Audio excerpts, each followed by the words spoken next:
Friends చూడండి, ఇయో పొద్దున వచ్చినాం అన్నమాట. మంచు మొత్తం మంచు ఉన్నది. ఎత్తున చూపిస్తాము. ఇది చూడండి, కళ్ళు నిండా పడి పొమ్మ మీదకి వచ్చేసింది. కనబడతలే సార్. చూడండి, బండ మనం తీసేసుకొని కొద్దిగా క్లీన్ చేసుకోవాలన్నమాట. ఇట్లా అవుతుంది. ఇట్లా క్లీన్ చేసుకోవాలన్నమాట మనం బండ తీసేసుకొని.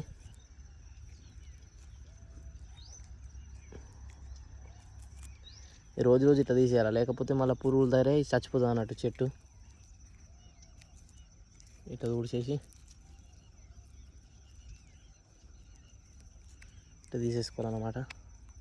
ఇండ్ల లోపల కూడా ఊడ్చేసుకోవాలి. మళ్ళీ బండ పెట్టేస్తున్నా.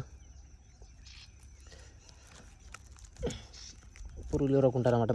మళ్ళీ వస్తాయి లేకపోతే పురుగులు.